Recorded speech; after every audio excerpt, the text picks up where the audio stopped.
यहाँ पर भूले नहीं है, हिंदुस्तान जो है 2020 का इंडिया है। ये चीन के धोखे को भी समझता है और उसकी फितरत से भी वाकिफ है।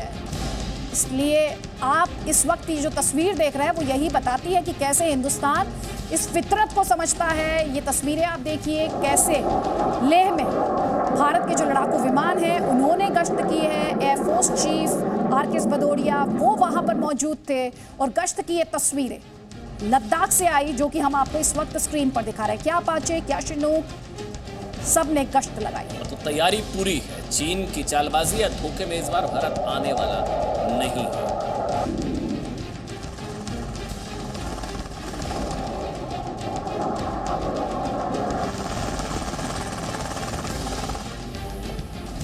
अपाचे इसी तरीके से सुबह से लेकर के अब तक मैं जिक्र करूं, अपाचे हेलीकॉप्टर जो है पूरे तरीके से यहां पर कॉम्बैट पेट्रोलिंग कर रहे हैं। इससे पहले हमने तेजस भी देखे थे, शिनूक भी देखे थे। लगभग यहां पर पूरे तरीके से एयरफोर्स की मौजूदगी और लड़ाकू हेलीकॉप्टर्स की तैनाती है। आसमान में उड़ान भरता सुखोई 30 MKI अपनी गर्जना से दुश्मन के होश उड़ा देने वाला मिराज 2000।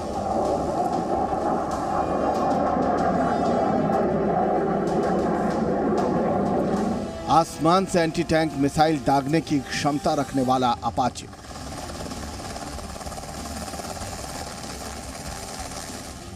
गलवान में चीन की हर साजिश को नाकाम करने के लिए हिंदुस्तान की तैयारी पुख्ता हो चुकी है।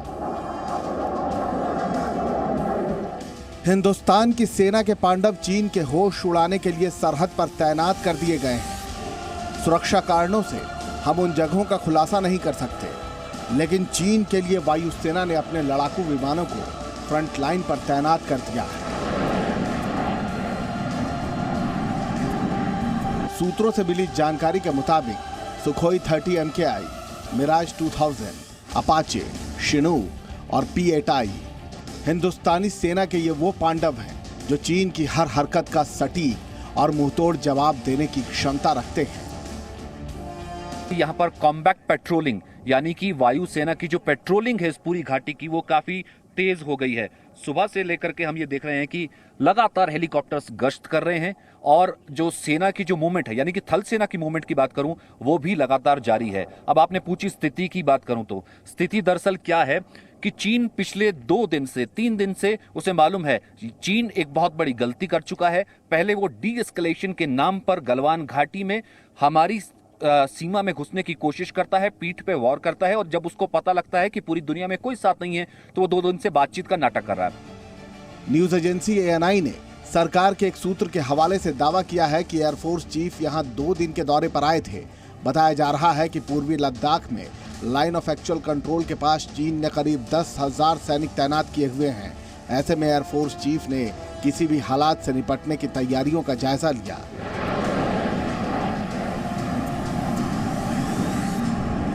गलवान घाटी की घटना के बाद भारतीय फौज ने भी चीन को उसी की भाषा में जवाब देने के लिए सैनिकों की संख्या बढ़ा दी है।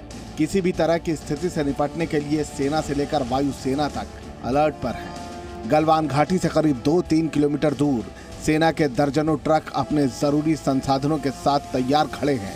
वहीं चीन ने भी गलवान घाटी से 1 किलोमीटर दूर LAC के पार अपने इलाके में सैन्य वाहनों और सैनिकों को तैयार रखा हुआ है। अपाचे लगातार घूम रहा है, शिनूक भी, तेजस भी और भी जो लड़ाकू विमान है वो हम यहाँ पे लेह की घाटी में और ऊंचे पहाड़ों में लगातार कॉम्बैट पेट्रोलिंग करते हुए देख रहे हैं। तो इस वक्त हम ये कह सकते हैं कि अगर दोनों देशों की थल सेनाएं अगर आमने सामने हैं, तीनों सेना जो है हैवी अलर्ट पर है और वायुसेना की मौजूदगी इस वक्त लगातार कॉम्बैट पेट्रोलिंग में देखी जा सकती है। चीनी सैनिकों की धोखेबाजी को ध्यान में रखते हुए भारतीय सेना ने डेमचौक और पैंगोंग इलाके की सीमा पर बसे गांवों को खाली कराने का निर्देश दिया है। साथ ही इन मोर्चों पर सैनिकों की संख्या भी बढ़ा दी गई है। सूत्रों के मुताबिक गलवान घाटी के अलावा सेना ने दौलत बेग ओल्डी, चुशूल और डेस्पांग इलाके में भी अपने सैनिकों की संख्या बढ़ा दी है। सीमा पर बसे गांव में मोबाइल फोन नेटवर्क को भी फिलहाल बंद कर दिया गया है।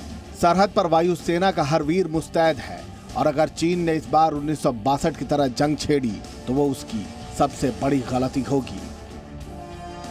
लेह से सचिन अरोड़ा के साथ मेरा रिपोर्ट जी मीडिया।